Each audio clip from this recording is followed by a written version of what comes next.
That was just a clip from the LA Triathlon. I know we're not here to talk about triathlon, but there were something like 160 rescues in that particular event. And, well, everybody went home, which is good. But it gives you some idea of what it takes from our perspective to organize some of these events properly. You saw some of the equipment, you saw those rescue buoys out in the water, and so on. I was at the International Swimming Hall of Fame a while ago. After an award ceremony that went on, Stephen came up and introduced himself to me, and we had a bit of a discussion. And a guy from Long Beach or someplace, California, came up. And while Stephen was telling me how he liked my presentation and so on, which was very nice, this guy came up to harangue me about the fact that he was going to put on some sort of an event down there in Long Beach, and that the lifeguards were insisting that these guys were, to get a permit, going to need to pay for what the lifeguards considered to be an adequate level of safety protection. And basically telling me that he thought that was just an outrage, that they were having to pay this, and how were they going to put their event on. I didn't have a chance to have a long conversation with him, but I guess we're here today because we understand, in retrospect, why we need adequate safety at these kinds of events. We're here today because of a terrible tragedy, but we're also here because of a sense on the part of many that the norms of existing safety measures in open water event swimming are just plain inadequate, and there are some changes that are needed. There are clearly people who feel like this is a small problem and just little tweaking is needed. But there are also people who feel that this is just too dangerous a sport and it just needs to end because it can't be managed safely. What I'm here to tell you is that the truth is somewhere in the middle. There's some adjustments needed, and hopefully at this event we'll have the opportunity to find those adjustments and set some examples that hopefully will be adopted and accepted and appreciated around the world. My profession is in aquatic safety. I worked as lifeguard chief for the city of San Diego for 13 years and 22 years as an open water lifeguard in San Diego. Right now I volunteer my time, have for about 8 years as the president of the United States Lifesaving Association, and for the past 13 years as the president of the Americas region of the International Lifesaving Federation. And if you want more information on my credentials or whatever, there's a website down there at the bottom, but I won't bore you with all that. What I want to start off by saying is, I don't know how to do what you do. I'm not an expert in what you do. I'm not a coach. I'm not an event organizer. I'm not a competitive athlete. You're the experts on that, and I respect that. My expertise, our expertise, is in keeping people floating in the water. That's what we do for a living. That's the problem you have right now, and that's why we came here. So I'm going to endeavor to confine my remarks to my area of expertise, which is open water safety, and defer to you on all the rest of it.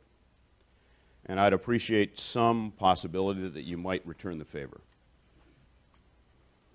What's happened here in open water competitive swimming, what needs to be righted, stems from a lack of adequate attention to safety. There have been a lot of close calls. There have been deaths. Perhaps that's due to lack of consultation with experts who ensure open water aquatic safety.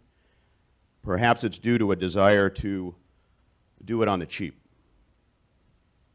There seems to be a sense that if the sport gets too expensive, the sport is no longer viable.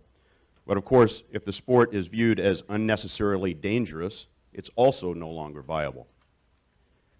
The good news is that open water events have been held with excellent levels of safety for decades. So our goal should be to make that the norm everywhere for the good of the athletes and for the good of the sport. We're here to tell you that using commonly accepted practices for open water safety, open water events can be made much, much safer. A nagging question for me, though, especially in the wake of the death of Fran Crippen, is whether the major sanctioning bodies are ready to act, whether they're ready to accept the need for change. The fact that this event today was organized is inspiring, very much so. The fact that you're here is inspiring. The fact that it was inspired based on a sense that someone needed to do something is not so inspiring. It's troubling. In some places, the wagons are circled. So there's work to be done by those of us who genuinely accept a need for change. And hopefully today we start that discussion in earnest.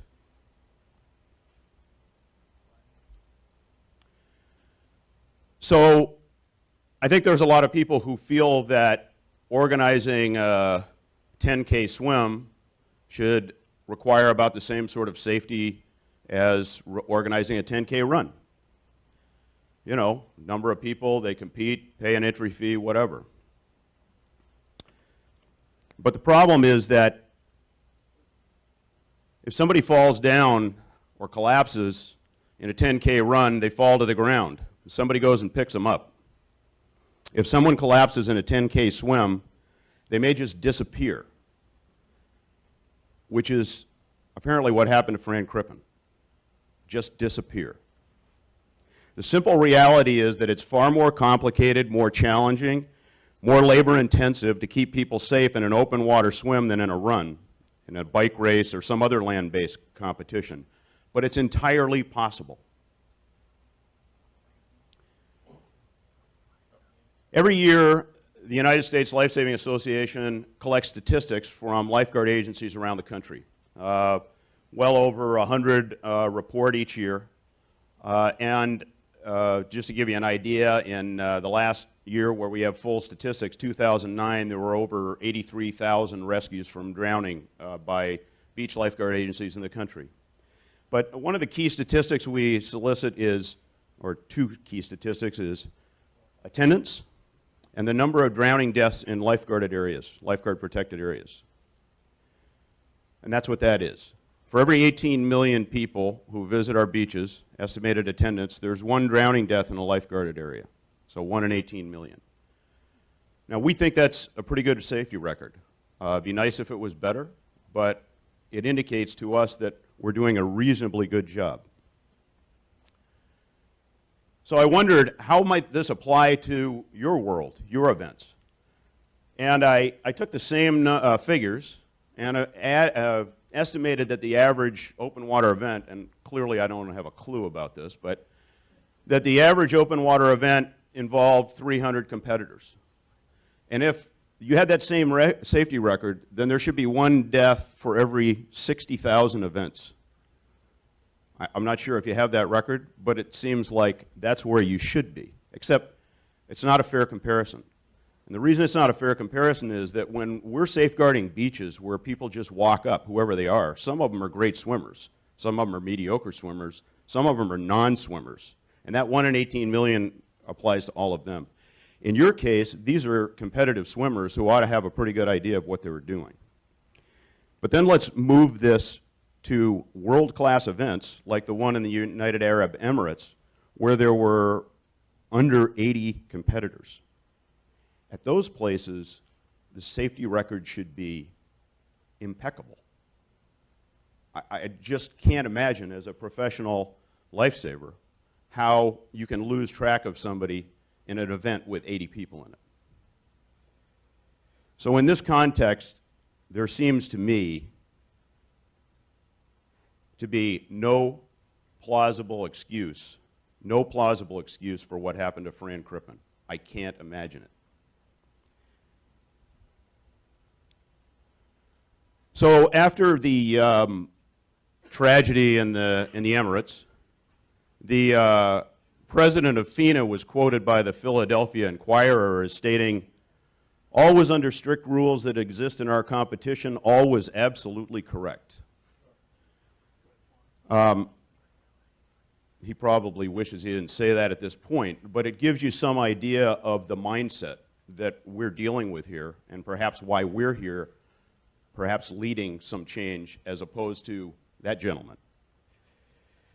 My immediate reaction was, if all was absolutely correct, according to the rules that exist in your competition, then you've got a big problem with your rules, a big problem. In any case, FINA soon announced that they would investigate.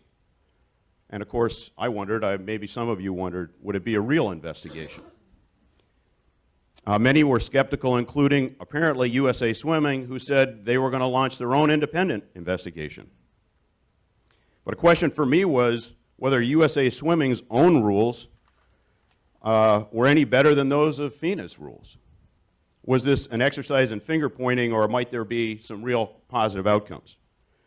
Now, I'm unfamiliar with, I'm ignorant of FINA's safety standards, aside from this statement here. But I'm of the view that if they were followed in the UAE, they were inadequate. I've read USA Swimming's Open Water Meet Manager Guide, or at least the 2 pages of it that are devoted to safety, the 2 pages. And it starts off with a nice statement that safety is the paramount issue in the organization and conduct of any open water swim event. And I agree with that. So as you read through it, along with the Coast Guard and Harbor Patrols, it suggests inviting local paddle sport clubs to participate, but cautions, quote, ascertain in advance if there will be any charges associated with their support. Meantime, I can find no specific mention of any plan for search and rescue of a missing swimmer. Not that that might ever be needed. The possibility of a missing swimmer is just not taken into consideration.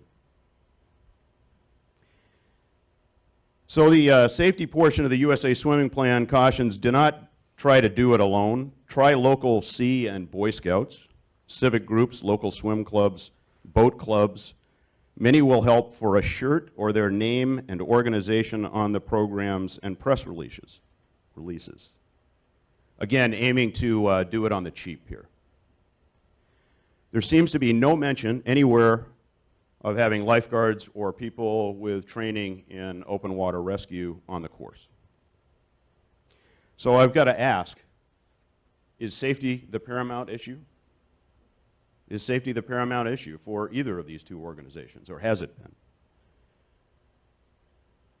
After Fran Crippen's death, there were communications from the athletes and Fran Crippen himself that surfaced about safety.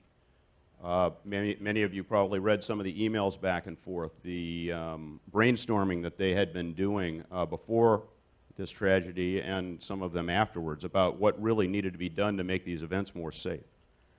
It seemed clear to me in reading that he knew, that they knew something was just not right. They didn't seem to know quite what or how to address it exactly. But why should they? Why should they? They're the athletes. It's not up to them to make sure that the event is safe. It's up to us. It's up to you to make sure that the events are safe.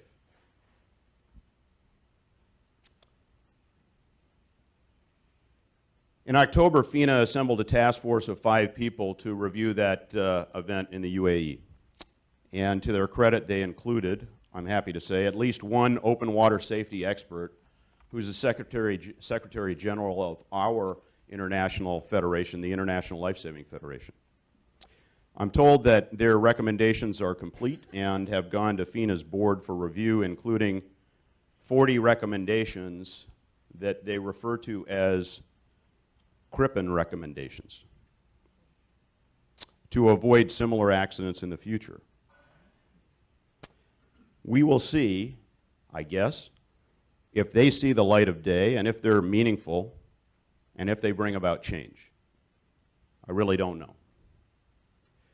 USA Swimming also assembled a commission. It apparently includes no expert in open water safety. None. This perplexes, it concerns me, and I hope it concerns you as well. Many years ago at the '72 Munich Olympics, you'll remember that some athletes were held hostage and several were killed. In the wake of that tragedy, the IOC assembled experts to improve security at future Olympics for understandable reasons. I understand that those experts were security experts, and that seems appropriate and instructive to me. For you would not want to leave it to the athletes or coaches to devise ways to avoid having athletes kidnapped and killed. It's simply not their area of expertise. So too for aquatic safety. In October, the USLA offered assistance to USA Swimming, gave them a copy of our recommended guidelines, and we've been assured we'll be invited by their commission to give testimony or give recommendations. So we look forward to that opportunity, but we've not heard anything since November about it. So I turn my attention to the tragedy in the UAE because I want to talk sort of specifically about this. After Fran Crippen's death, there was much speculation about the heat as an underlying cause, about the heat of the water, about the heat of the air. Other people speculated about some physical issue related to Mr. Crippen that might have contributed to his death, some unexpected physiological reaction, whatever. I can't say the degree to which those things might be contributing factors. They may be. It's not my area of expertise. My area of expertise, our area of expertise, is keeping people floating in the water.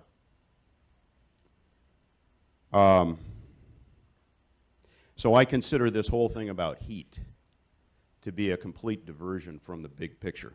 Complete diversion from the big picture. Or for that matter, what may have happened. Heat or any physical anomalies of Mr. Crippen, heat or any physical anomalies of Mr. Crippen are not the main problem here. The main problem is apparently no one saw his distress and responded to it. That's the problem. Could be cold water, hypothermia, it could be hot, it could be any kind of problem. That's the failure here. That's what we need to address. Any number of things we know very well can result in swimmers submerging, sinking, and sometimes suddenly and silently. It's every lifeguard's nightmare, I can assure you. You don't want to be the lifeguard on the beach when that happens, when you miss that rescue. Even if someone sees them, if the rescuer doesn't get there fast enough, the swimmer disappears. And you'd better have both a plan and trained personnel equipped for rapid search and recovery to pick them up, to find them. Boy Scouts are not going to provide that, no matter how nice the t-shirts are that you give them. There's a standard procedure used by open water lifeguard agencies in the United States for rapid search and recovery of missing swimmers. It requires planning, personnel, and equipment at the ready. It's been tested and implemented in the breach. While 1 in 18 million is a good record, part of our job is to take care of the one.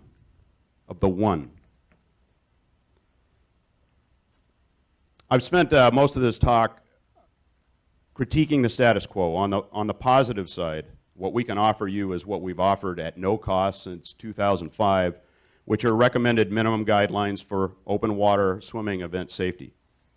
They were copied on the website for the event here. They were assembled by professional life-saving agencies from around the U.S. who've overseen open water event safety for decades. Those standards involve separating safety oversight from overall race management.